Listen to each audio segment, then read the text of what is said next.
Hola, bienvenidos a nuestro podcast Talk to My Meds, en el cual dos estudiantes de medicina vamos a hablar sobre los temas básicos que vemos en la carrera de medicina, repasando las guías de práctica clínica, todo con el objetivo de ayudarnos y ayudarlos a estudiar los temas que van a estar presentes durante toda la carrera. Hola, yo soy Michelle Y yo soy Valeria. y hoy vamos a hablar de gastroenteritis infecciosa o conocida como GEPI. Y bueno, ¿qué es la gastroenteritis infecciosa? Pues la gastroenteritis es cuando existe una inflamación en el estómago e intestino grueso y delgado. Es una patología frecuente y su origen suele ser viral. Es un tema muy importante, ya que no es muy preguntado, suele autolimitarse, pero es importante conocer los datos de alarma y de importancia, ya que en adultos mayores y en pacientes pediátricos puede causar la muerte. Epidemiología. Como ya lo mencionamos, su principal importancia radica en las infecciones en niños menores de 5 años y en los adultos mayores. En el mundo, en los niños menores de 5 años es la tercera causa de muerte. Y también las diarreas son la principal causa de malnutrición en este grupo de niños. Cada año la diarrea mata a 443.832 niños menores de 5 años y a otros 50.851 niños de 5 a 9 años. Como etiología tenemos que la GEPI es causada ya sea por virus, bacterias o protozoarios y elintos. La más común, o sea, el 90% van a ser causada por virus. Y bueno, pues como transmisión, por eso es tan importante el lavado de manos, porque la mayoría de estas diarreas se van a transmitir de vía fecal oral. Sin embargo, también existe la contaminación persona a persona, la contaminación de superficies, actividad sexual o porque no están limpias o suficientemente bien cocidas la comida. Con factores de riesgo tenemos que el principal va a ser la falta de higiene personal o mal hecha la higiene, viajes recientes a zonas endémicas, contaminación fecal del agua y de los alimentos, así también como la automedicación y la desnutrición. Vivir dentro de comunidades cerradas como hospicios y asilos también es como un factor de riesgo.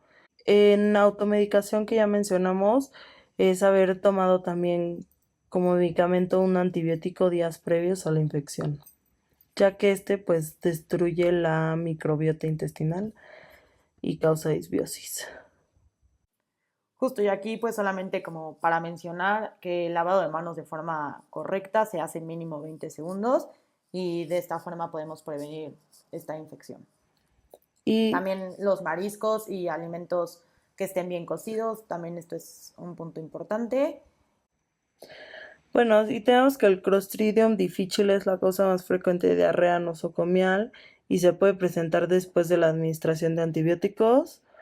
El virus más frecuente en niños es el rotavirus y en adultos mayores de la tercera edad el norovirus.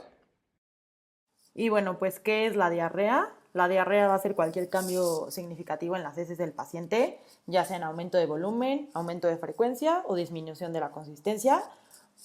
Como fisiopatología de la diarrea van a existir 4 tipos. Puede ser por aumento de la osmolaridad del contenido luminal. Este se va a conocer como diarrea osmótica. Puede ser por disminución de la absorción o aumento de la secreción intestinal. A esto se le conoce como diarrea secretora. Puede ser por una alteración de la motilidad o puede ser por una exudación de sangre, moto y proteínas, que a esto se le conoce como diarrea inflamatoria. Ok.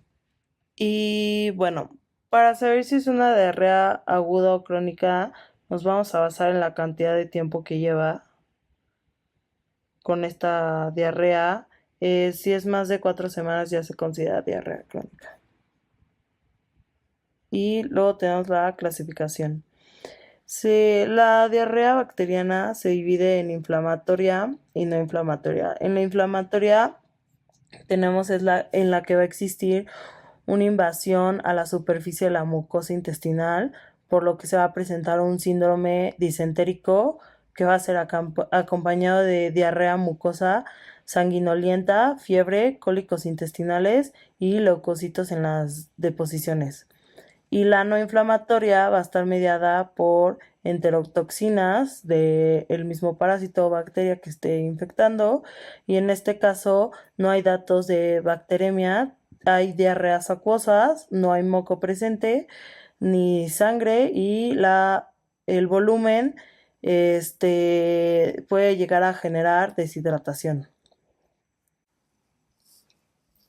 Y bueno, los principales patógenos que van a estar dentro de las diarreas inflamatorias son E. coli enteroinvasiva, Salmonella, Shigella, Campylobacter y Yersinia. Esos son los principales de las bacterianas inflamatorias.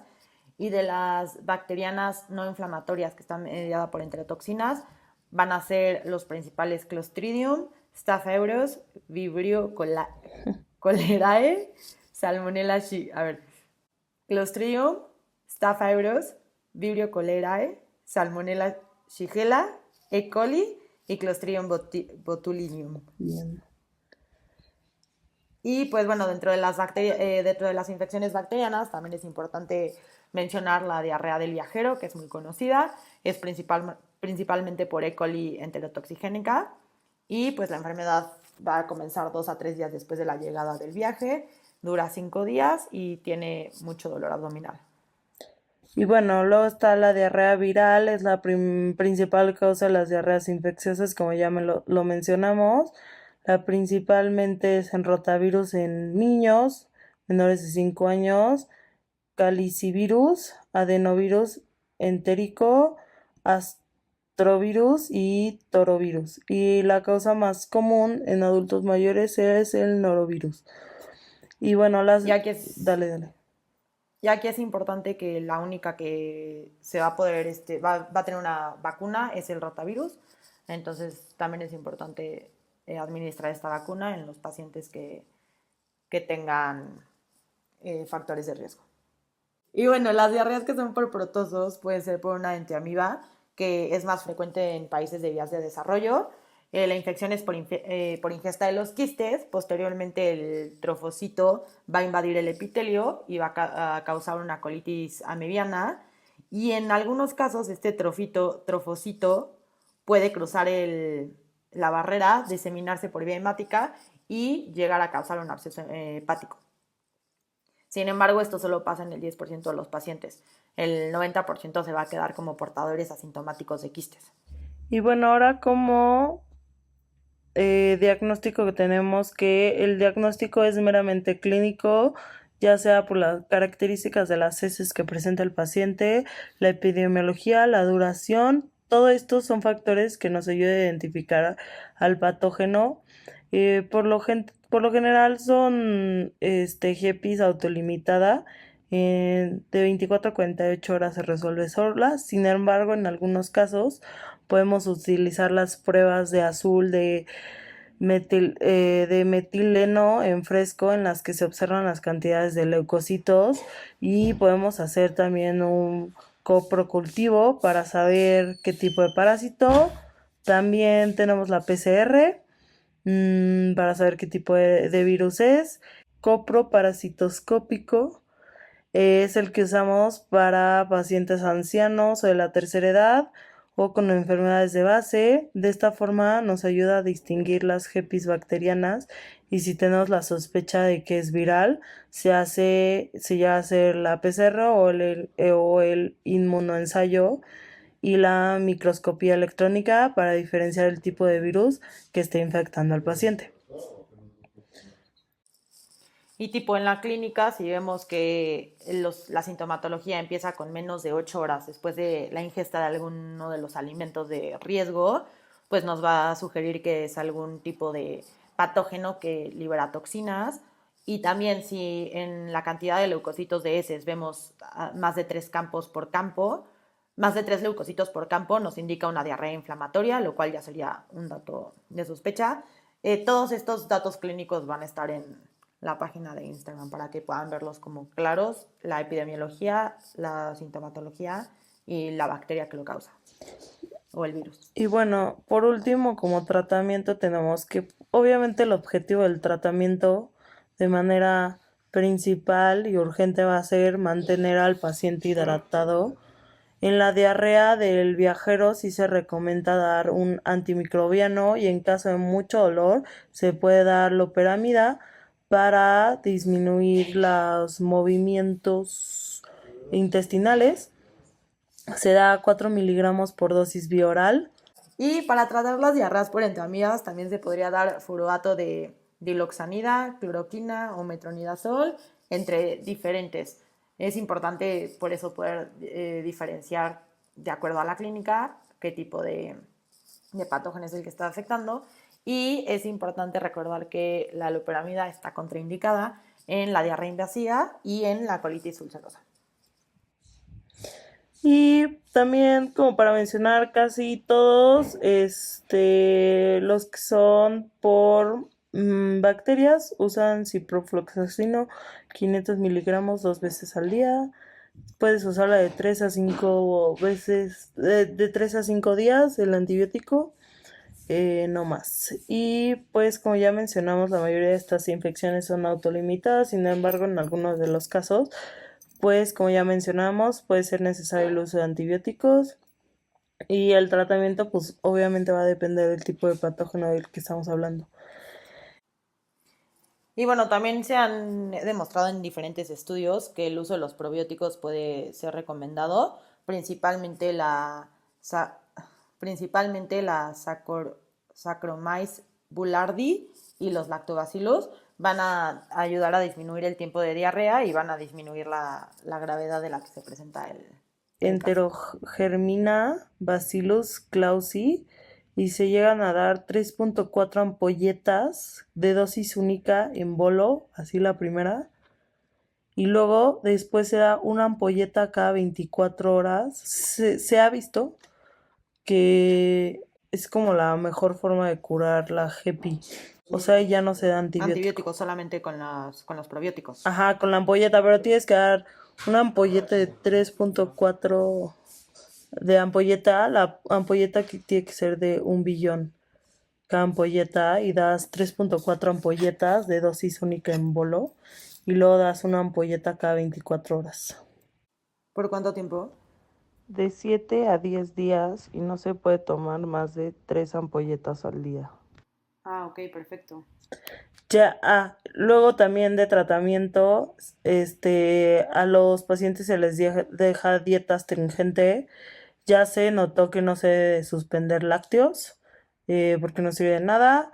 Y azúcares sí se suspenden por el crecimiento bacteriano que favorece el ambiente. Pero los lácteos ya se dieron cuenta que no sirve de nada suspenderlos. También se ha visto que dar zinc de 10 a 40 miligramos durante 10 a 14 días y magnesio ayuda a los pacientes a salir de la GEPI y no se tiene que dar un antiespasmódico si ya le estás dando un antibiótico. O sea, el puro antibiótico va a quitarte el dolor. Ujú. Y pues bueno, después de esto, como complicaciones, lo principal que vamos a tener es la deshidratación, por eso es tan importante poder identificar los datos de alarma. Lo principal que tenemos que hacer es saber si es una diarrea inflamatoria o no inflamatoria. Y pues los datos de cuando es una diarrea inflamatoria es que está localizada en el intestino grueso, el volumen de las heces no es tan abundante, pero sí tiene moco o sangre y se puede presentar tenesmo. Entonces, esto es un dato importante. Otros datos serían la intolerancia oral, la deshidratación, sepsis, pacientes en extremos de la vida, o cuando ya tienen una enfermedad de base, principalmente si son enfermedades que disminuyen el sistema inmunológico. Y por otro, también tenemos la fiebre sostenida o que sea diarrea persistente. Y también es importante que cuando es una diarrea posterior al uso de antibióticos, también es muy importante porque nos va a dar sospecha de que sea por Clostridium difficile.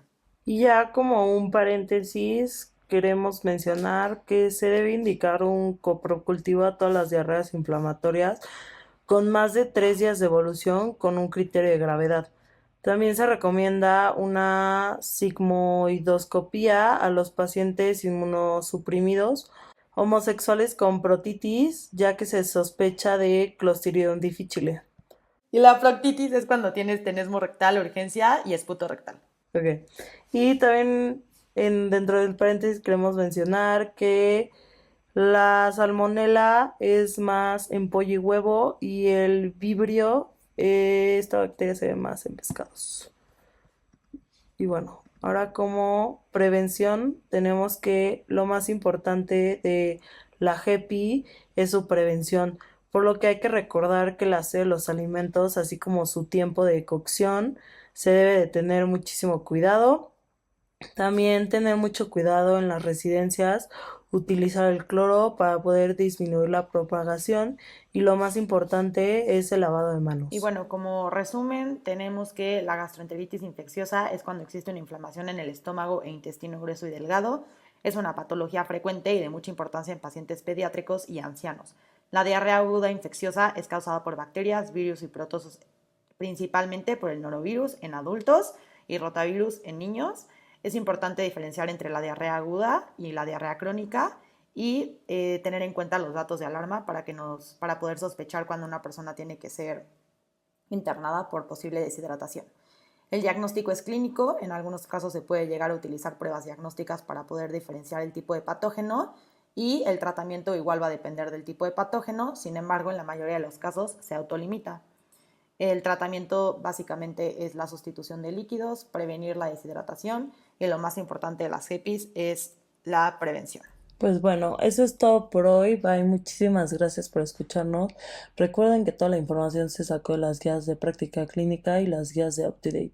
Esperamos les haya gustado y les haya servido. En Instagram van a estar todas las imágenes y las tablas. Y les recordamos que este es un podcast de estudiantes para estudiantes y cualquier comentario o sugerencia, por favor háganoslo saber. Bye. Bye.